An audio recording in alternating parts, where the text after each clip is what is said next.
I don't listen to what she says. She instructs me my whole life, and I'm like,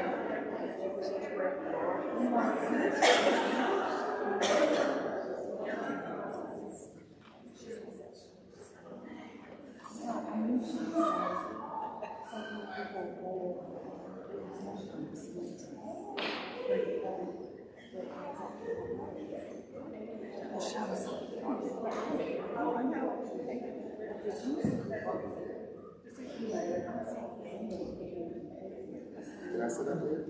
Right.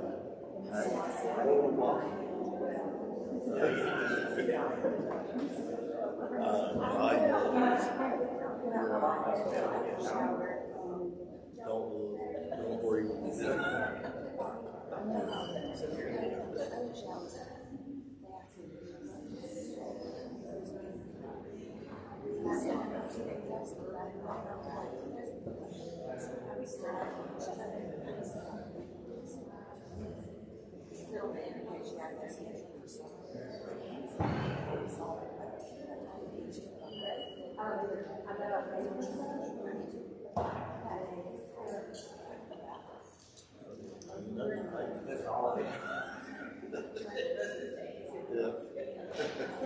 Hey, good morning.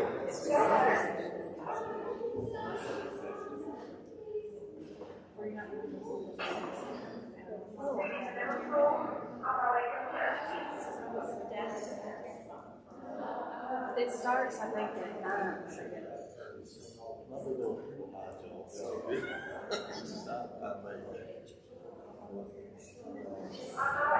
Okay. All right. So her biggest thing at school. Very surprised when she was yeah, she's just like,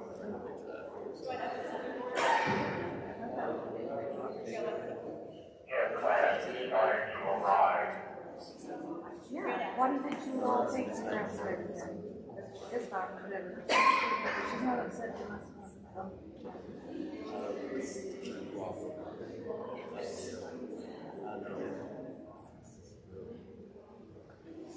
Alright, I might have a few questions after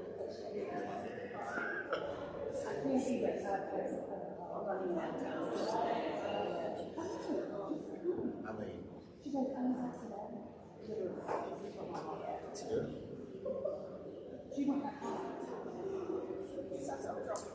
what she talking about?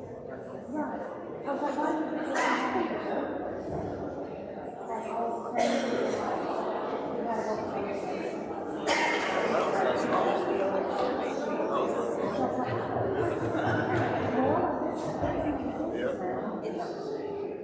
She's all the way back to John's house. She'll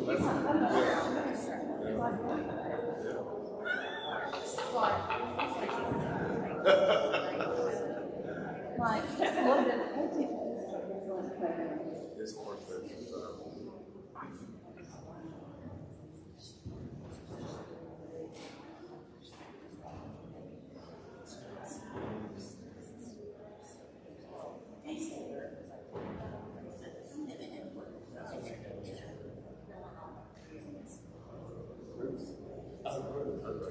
Yes.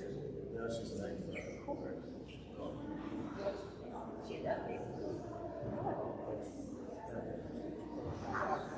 she's pretty special. Yeah. It's not hard. What's all good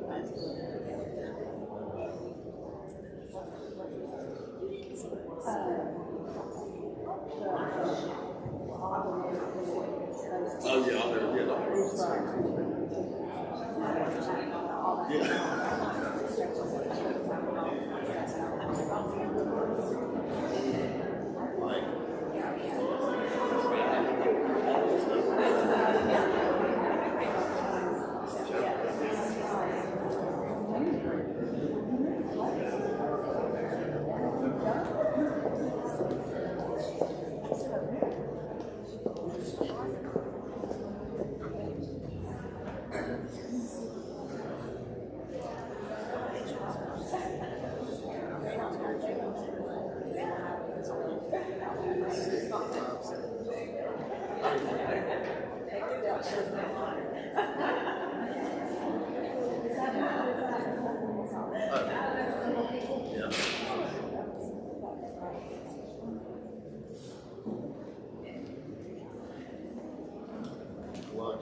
It's very exciting. I'm trying to hold her to cry.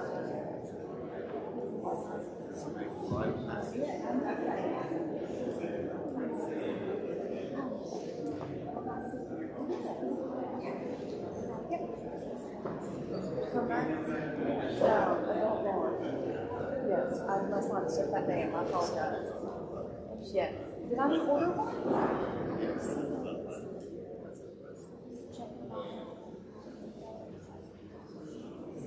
I just want to know, but okay. Is the link still available? I can go in and pay. Okay. We don't know what it is. But it's a adult bar. And this is the one thing that I've seen. Yeah. Yeah. But you know, I was having some kind of issue because I did like several things back to back. But one of the things I did was through pay did not work as well, so I wonder if that happened. I'll check it for you. Okay. So sorry about that. We all know.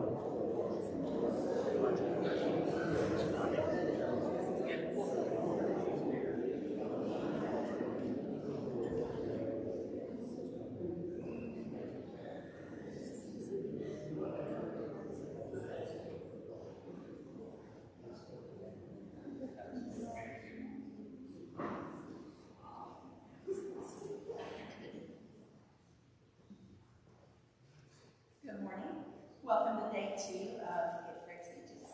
Glad to have parents and guests here. We've got 6 well-prepared students who are ready to share with you what they have learned through this process. It's been a 3-month process with a lot of research, writing, practicing, and we're really excited to be here. Taylor Myers is going to start us this morning with a prayer.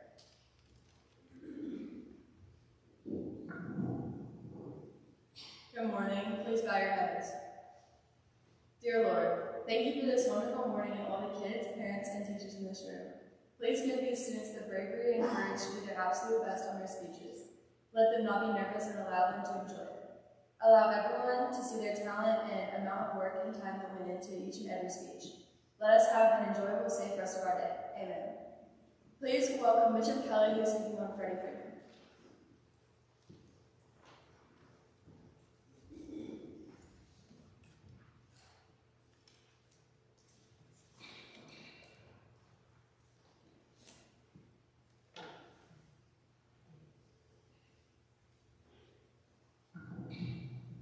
Freddie Freeman is not your average baseball player. Not only is he one of the best current baseball players, he is a very caring person. He has donated a lot of money to charities in need and people in need. Freeman is a very spectacular baseball player with a National League MVP and a World Series under his belt. Freeman has accomplished a lot more than most MLB players, and his career is not even over yet.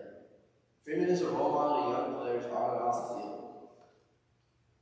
Frederick Charles Freeman, better known as Freddie Freeman, was born in Fountain Valley, California on September 12, 1989. Freddie was born to Frederick and Rosemary Freeman, who were both from Ontario, Canada. Freeman grew up as a fan of the California Angels. Freeman dominated in the younger years of his career. When he was 9, he was so good that he got to play on with the 12-year-olds. On June 13, 2000, Freddie Freeman received the tragic news that his mom passed away from cancer. After she passed away, Freeman started to take baseball a lot more seriously and competitively. Freeman learned how to have a better perspective on life, and is truly valuable. Baseball also helped him cope with his grief. Because his mother taught him to be respectful, positive, and to overcome any obstacle. This devastating loss also made Freeman stronger emotionally and physically, which is shown on the baseball field. Freeman attended El Medina High School, where he was an outstanding player. He played first base, third base, and pitch. During Freeman's senior season, he had a league batting average of .417 to play.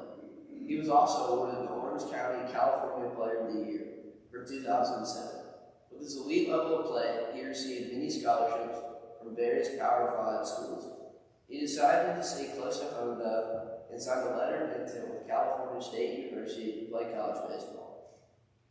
Freeman was so talented that he was scouted by different Major League Baseball teams, but one in particular really wanted him. On June 7, 2007, Freddie Freeman was selected by the Atlanta Braves in the second round as the 78th overall pick. Freeman decided to miss out on college ball and pursue his dreams of playing in the major leagues.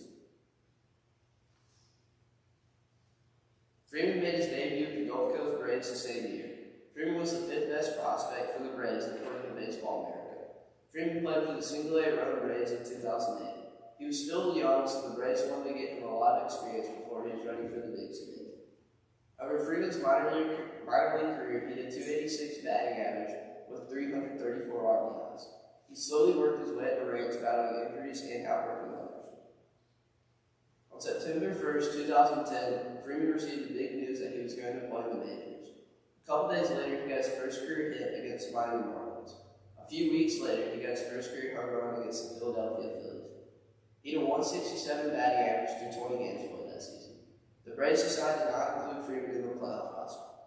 In the 2011 season, the Braves decided to put their trust in Freeman and started at first base. Freeman did not start off the season too hot, but improved as the season went on. During the month of July, Freeman really started to take off. He had his first multi-home run game against the Colorado Rockies, which was his first multi-home run game. Freeman also reached 50 RBIs by July 18th. The last Braves rookie to do this was Hank Aaron back in 1954. Freeman also had 362 average with 38 hits and 18 RBIs, and 6 home runs, which was the most of all MLB rookies. Freeman ended the 2011 season very well with a .282 batting average, 21 home runs, 32 doubles, and 76 RBIs. For the National League Rookie of the Year award, he finished in second place behind his teammate Craig Kimbrell. During Freeman's next 9 seasons, he started to take over the league, becoming one of the most notable and best players. He had a .306 batting average, 254 home runs, 770 RBIs, and over 1,000 hits. Freeman also was a 6-time All-Star with many notable awards. He won the National League's Most Valuable Player award, which is one of the most notable in baseball. He also won a Gold Glove award and 3 Silver Slugger awards. In 2021, Freeman beat the Houston Astros 7-0, leading his team to his first ever World Series championship. In the 2020 offseason, Freeman's contract expired. Many people thought he'd stay at the Braves, while others thought he was going to move on. Freeman decided to sign a 5-year, $125 million contract with the Los Angeles Dodgers, ending his career at the Braves. This really affected the Braves clubhouse, and many think they'll never be as leader as good as Freeman. During Freeman's baseball career, he donated a lot of money to charities in need. During the 2020 season, when COVID was happening, Freeman donated $125,000 to charities. These donations helped the Salvation Army, the Giving Kitchen, and the Atlanta Food Bank. The food bank will provide around 200,000 meals to students who can't afford it. The donation to the Giving Kitchen will help food service workers with rent and utilities. Not only did Freeman donate these monies to these charities, he also decided to give back to his whole high school. He donated $500,000 to El Medina High School to help the school install a new baseball clubhouse.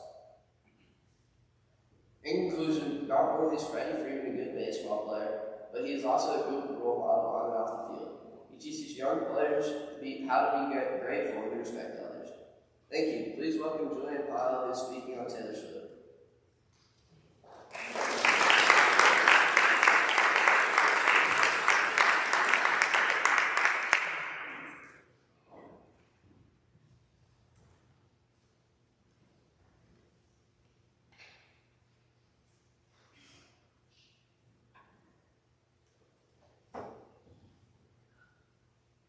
Most people I ask would consider themselves to be a Taylor Swift fan.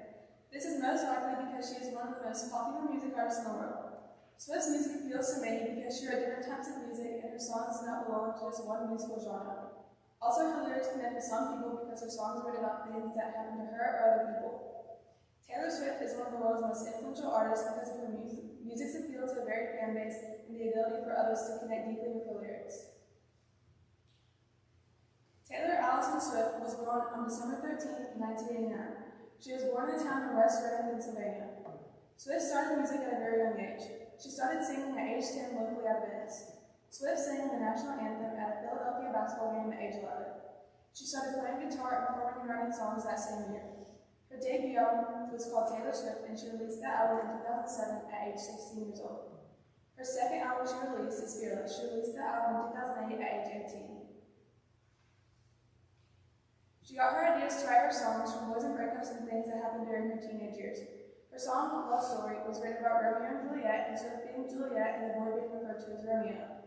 Most of her songs throughout her albums were written about her experiences with boys, while others were written about her breakup with boys and how she handled them. She has some of the best lyrics because she makes the point she's trying to make very clear. Taylor Swift said that she wants her music to be catchy, but also have a meaning behind the lyrics.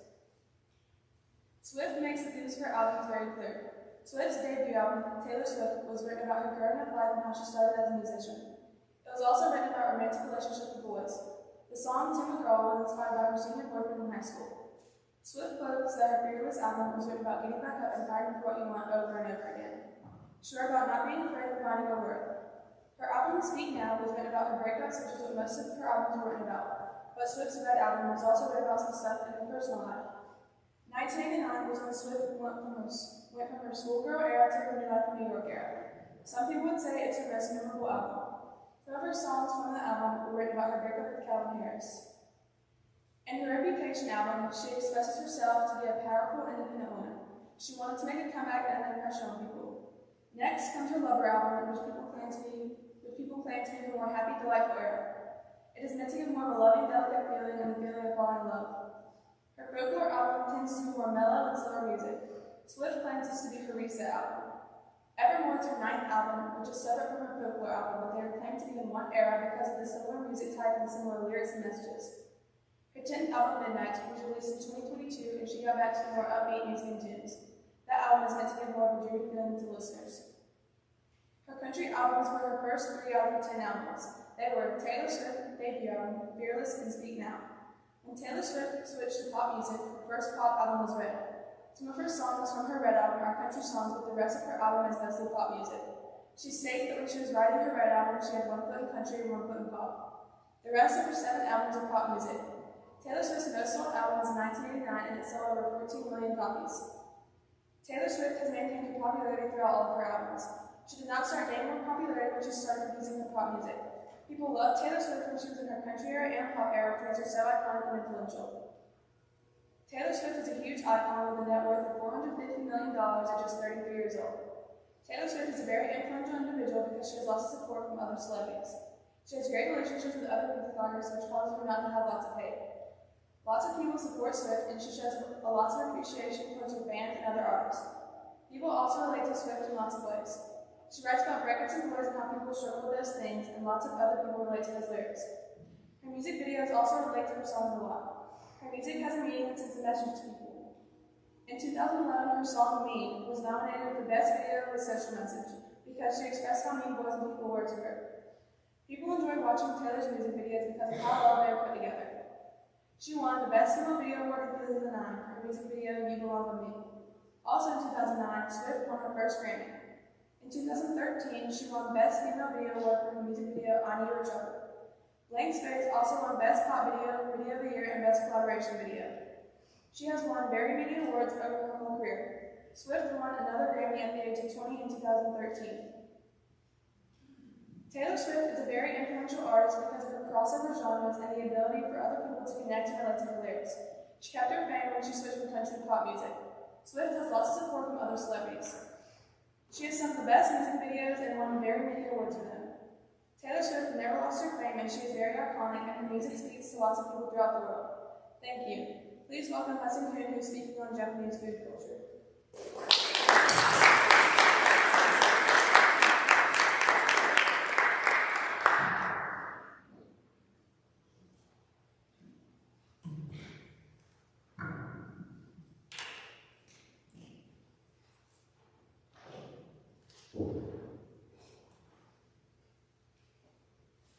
You may not know about our morning Japanese. My late great-grandmother, Michiko Asusun, who I call Nanny, used to always make the Japanese food.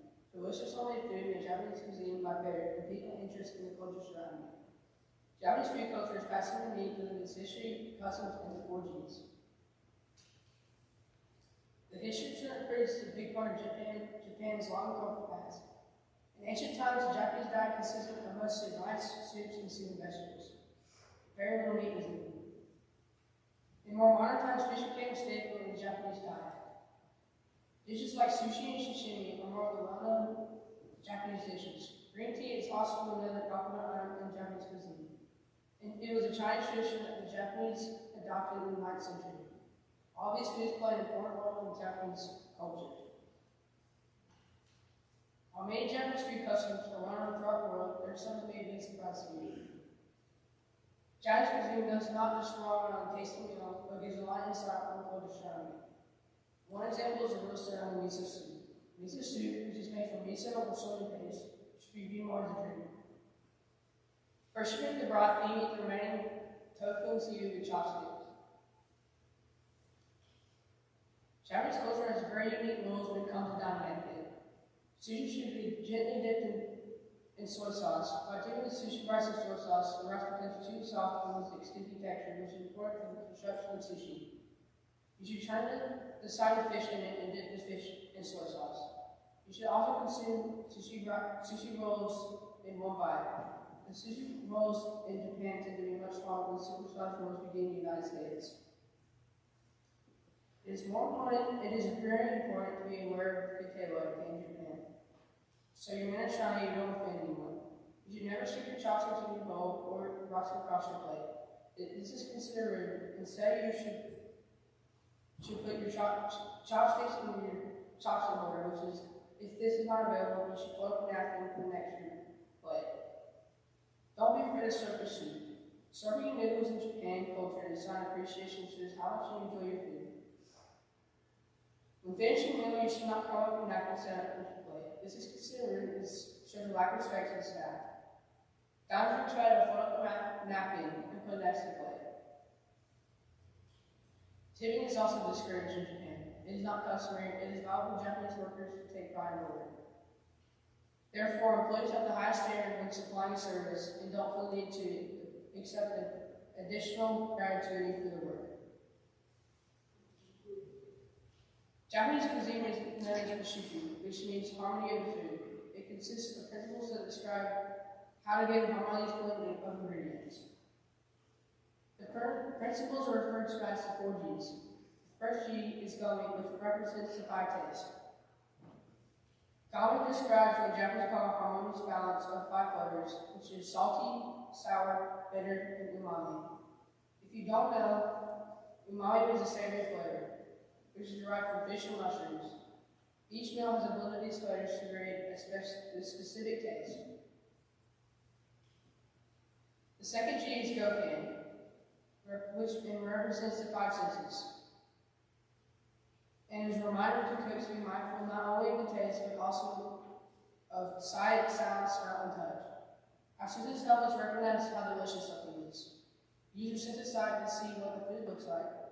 We use our hearing to notice the sounds around us, and each bite to enhance our enjoyment of the meal. We use our sense of smell to notice the seasonings.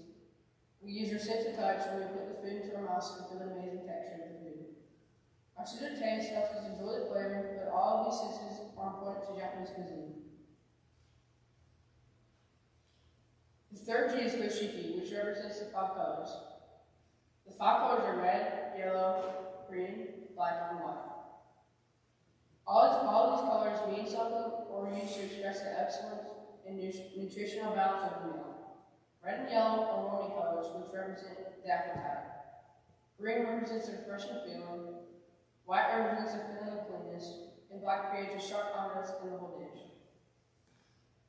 Finally, Goho, which urges cooks to prepare food using a variety of cooking methods.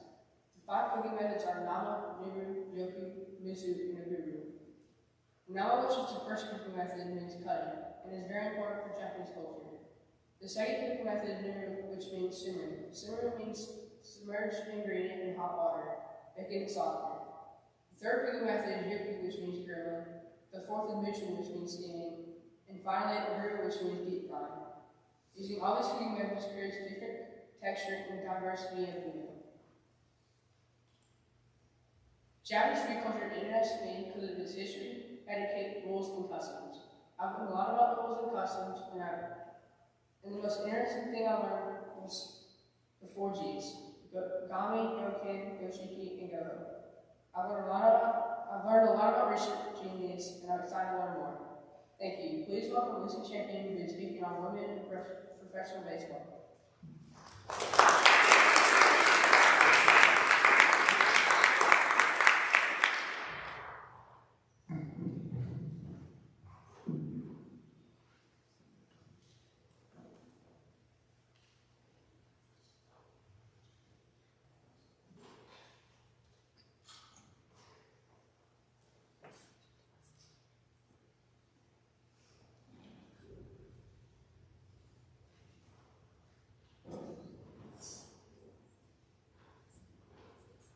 There's no crime in baseball. If you know this quote, then you probably know the movie came from A League of Their Own.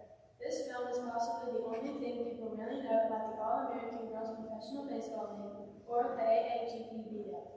This league was formed during World War II to help maintain the popularity of baseball even when many of its male players were serving their country overseas. The All-American Girls League has an interesting history, made a lasting impression on the country, and introduces to some very interesting women. In the early 1900s, baseball was very popular and everyone was watching. But when the 1940s came, World War II was just beginning and many men were overseas fighting. Philip K. Wrigley was one of the main men who started the league. Although he was all for men's baseball and didn't want women to play, he knew he had to keep baseball in the public eye so that once the men came back from war, everything could go back to normal. He decided to recruit women from different places to play for the league he was going to create. Marge Miller was one of the first women recruited to play for the league. A lot of women on the teams were either from the United States, Canada, or Cuba, so some of them spoke different languages. Miller was not only a part of the team, but she was also the team's interpreter. At the time, there was a lot of segregation in the world, and since the majority of the players were Latino, they were not accepted in a lot of places. They had to carve out their own fields to practice because no one would let them use a real field unless it was a game. Dorothy Kalinchuk was another player who played for the league. She was one of the stars of women's professional baseball and was considered one of the best batters and first baseman. She played baseball her entire life, but when the opportunity to play in the league came to her, she was very skeptical. She played for the Rockford Peaches and started as an outfielder, but soon moved to first base. Dorothy's playing skills impressed former New York Yankee Wally Pipp so much that he said she was one of the most accomplished players he had seen with men and women. Jean Falk recently died on February 28, 2023. She was the starting pitcher for the South Bend Blue Sox from 1946 to 1953. She joined the league 3 years after it was introduced and played a total of 8 seasons.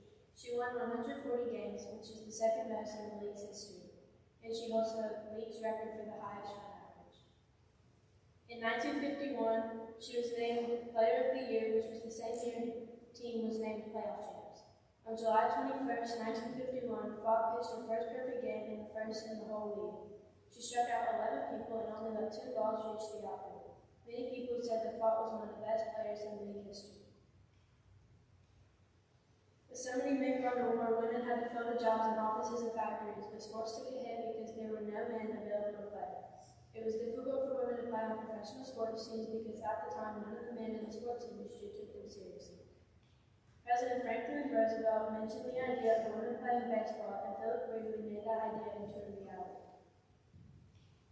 On the day of trial, more than 250 women showed up for 60 spots on the 4 teams in the league. The 4 teams were named the Rockford Peaches, the South Bend Blue Sox, the Racing Bells, and the Kenosha Comets.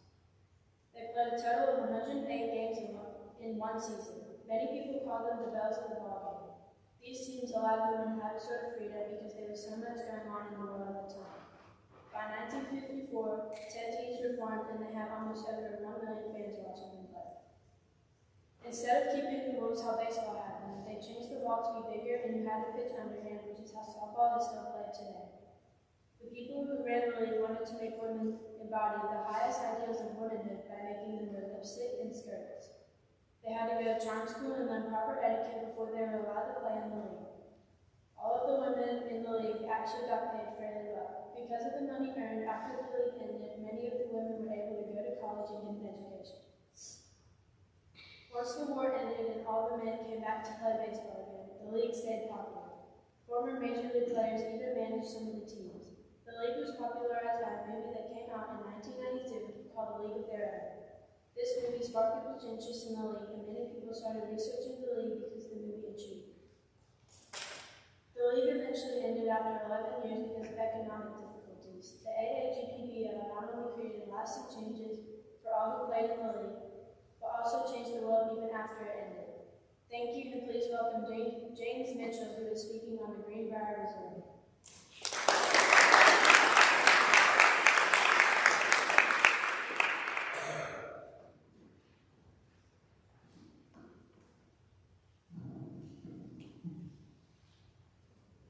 Is your family getaway always getting interrupted by those pesky nuclear drills? Are you tired of having to endure the apocalypse like the lower class? Now introducing Project Green Cotton. 112,500 feet of pure luxury, 720 feet underground. So please, the next time this darn commie strike, you'll be safe or fall out at the Greenbrier. In 1941, the Greenbrier Resort was no resort at all. In fact, it was a U.S. military hospital and rehab. Transformed from the posh resort for the elite to a high-functioning military hospital after the events at Pearl Harbor regarding the United States involvement in World War II. Not soon after World War II had ended, the Greenbrier was made back into a resort, and all was well. That is, until a group of world leaders showed up for an unexpected golf match. However, something much more important was in the works. America's longest, worst-kept secret, the Greenbrier Cold War bunker. John Diefenbaker, Adolfo Lopez Mateos, and Dwight D. Eisenhower all met at the Greenbrier to discuss a plan. No one is sure what happened that day, but within 5 hours of the meeting, Project Green Cotton was set and on track to be the most high-functioning bunker at the time. In 1951, the Greenbrier CEO, Randy Wickline, had ordered that over 100,000 pounds of concrete reported to the seemingly bottomless pit in the West Virginia wing of the Greenbrier. Most of the materials for the bunker were supplied by a superior supply company. Due to the sensitive nature of the bunker, not much is known about Project Green Cotton. However, we do know that the bunker stores have been accommodations through Congress. The original plans for the bunker were that if a nuclear bomb were to hit any part of the United States, Congress would be able to reach the bunker within 5 hours. At first, only Congress would be allowed to live in the bunker. However, during construction, plans changed. Now the Senate, as well as one of their children and their wives, would be allowed to live in the bunker with Congress. However, if a member of Congress had 2 children, they could choose one of the children to stay or choose to leave their wife behind in order to ensure the safety of both children. A member of Congress or the Senate had 3 or more children, they would be out of luck. In case of an attack, Congress and the Senate would be rushed to the bunker and put the decontamination rooms. There would be one side for women and one side for men. Decontamination room would be blue because that is the color Congress associated with calmness. Once they got to their side of the decontamination room, they would take off all of their clothes and throw them into the incinerator. They then would go through a shower to wash off any excess nuclear decay. While Congress and the Senate were in the decontamination room, extra supplies would be driven from a number of undisclosed locations to the bunker. Through 4 6-foot glass doors. There would also be a 6-foot glass door as the front door of the bunker. The bunker contained enough food and water for 32 days, and after that, nuclear waste was expected to be non-contractual for the year. The bunker also included a dental, surgical, and pharmaceutical wing. The only employees ever disclosed that worked in the bunker were highly trained military officers that specialized in technology. They kept the bunker in tip-top shape while everyone else was none the wiser. They kept their activities secret, but wearing Greenbrier T repair uniforms. They would work on the guest televisions during the day and repair and maintain the bunker by night. The bunker cost $20 million, and it never got used, and moving on, it never would. On Sunday, May 31st, 1992, Washington Post reporter Ted Gubb released an article called The Ultimate Congressional Highway. It details the making of the Greenbrier bunker and all of its accommodations for Congress.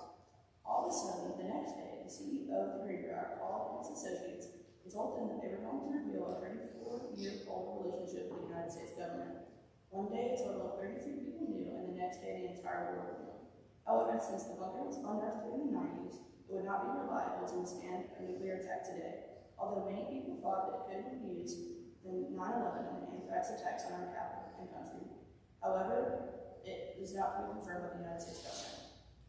Nowadays, the bunker is one of the Greenbrier's many attractions. You can take a tour, and during October, it turned into a haunted bunker. Many conspiracy theorists believe there is still a bunker in the Greenbrier due to its optimal location, but it is highly unlikely because the other bunker has already been unearthed.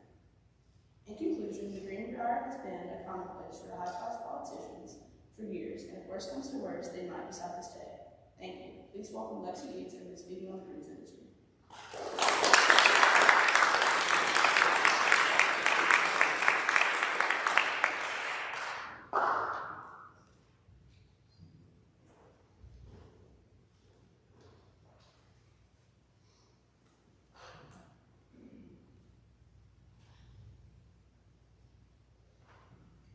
Going on a cruise is the most relaxing vacation ever. Even though I've only gone on 2 cruises, I want to either work on a cruise when I'm older or be an engineer for cruises. Cruising as we know it today has advanced greatly from its beginnings. What started as a way of traveling for the very rich has grown into an accessible way for families to vacation at sea. To understand the world of cruising, we need to look at the history of cruises, popularity and affordability, and why cruising has become so popular. Cruising has gone through many waves of ups and downs in its evolution to reach the popularity it has today. Cruises have been around for 100 years, but no one really knows what the first cruise ship was like. Albert Ballin, the late 19th century director, had a vision of leisurely travel across the sea. It would be available to anyone who was willing to pay the price for a ticket. In 1891, Ballin started repurposing Augusta Victoria into a leisurely cruise ship for wealthy people. On the ship, there were a lot of limitations and restrictions. In some areas of the ship, you would be able to see all the machinery and restrictive deck space. In 1899, Ballin hired a shipbuilder to build him a new ship. It was called Princess Victoria Louisa.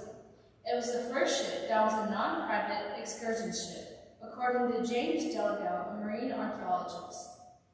When Princess had set sail for the first time, the cruise lasted 35 days. The popularity of cruises slowly declined after the crash of Victoria Louisa in 1906, the sinking of the Titanic 6 years later, and Lusitania sinking not too long after it. Cruise ships had cabins with beds bolted down and rooms with portholes instead of balconies. Some rooms today have 2 bathrooms, multiple beds, and rooms or suites that can accommodate 8 or more people. Instead of a Broadway-style show on a big stage, you'd see a variety-style show. Other types of entertainment on these ships were the popular card rooms. Now, ships have many interactive activities for all ages. There are also sections on ships dedicated for adults only, and kids are not allowed to go into them. This allows adults to relax without having to deal with annoying kids. Cruise ships in the early days were not as big as they are today. Ships used to be around 30,000 tons, but now are almost 200,000 tons more than that. Because of their small size, there used to be barely any room that was available to anyone. Ships were made to get people from one place to another. The stops made on a cruise ship is something most people look forward to. In the 1980s, destinations used to be limited to where you could go to because of shallow waters. As cruising has gotten more advanced, there are stops for cruises where you can hop onto smaller boats and travel to the island you are visiting for the day, where you can go on different adventures to discover many new things. Cruises are extremely popular today, but that was not always the case. They used to be only for the wealthy and famous, as they were the only ones who could afford that form of travel. Some of the people who got to go on a cruise were Queen Elizabeth, Walt Disney, and many Hollywood stars. Today, many more people can enjoy cruises since they have become more affordable. The price across the ocean used to be between $75 to $175. In comparison to today, that would be around $2,000 to $5,000. Cruises used to be popular for those who could afford it, but after World War II, cruise ships became necessary for military forces to carry soldiers across the sea, since ships were so large and they could not only carry troops and soldiers, but all the equipment they needed. After the military had been using these ships for transportation, sales for leisure travel had come to a halt. Some people wondered if this was the end for leisure travel across the sea. Then, in the 1970s, there was a surge in the popularity of cruising, all because of a television show, The Love Boat. The interest peaked because of the way the show portrayed tropical destinations, fun ship staff, and a way to find love while cruising. Today, some of the major cruise lines are Disney, Royal Caribbean, and Carnival. All three of these cruise lines are similar in some ways and different in their own ways. When you book a cruise for Disney, you can pick if you want to go on a themed cruise. Some themed cruises you might enjoy are Pixar Day at Sea, Star Wars Day at Sea, or a cruise in the Caribbean where they have Pirate Night. Disney cruises also have character meet and greets. Disney is the first cruise line to be permitted to shoot fireworks at sea. Royal Caribbean has a slide that is 10 stories high. Royal Caribbean also has the world's largest ship in the fleet called Wonder of the Seas, and it is 1,188 feet long. I had the opportunity to go on it this summer. On Carnival, they have the most ships in the fleet, with 26 ships. Carnival ships make around 1,500 trips a year. Carnival was the first ship to have a roller coaster on it, and it is called Bowl. In conclusion, cruising has grown from a luxury only a few could afford to an accessible way to vacation today. Whether you could cruise for 3 days to multiple weeks, there are a variety of cruise lines you can choose that have ships that fit your taste, style, and budget. The evolution of cruising has had many ups and downs through the decades, but today it flourishes as families seek out the fun, relaxation, and enjoyment of exploring the many beautiful destinations that cruise ships can take them. Thank you.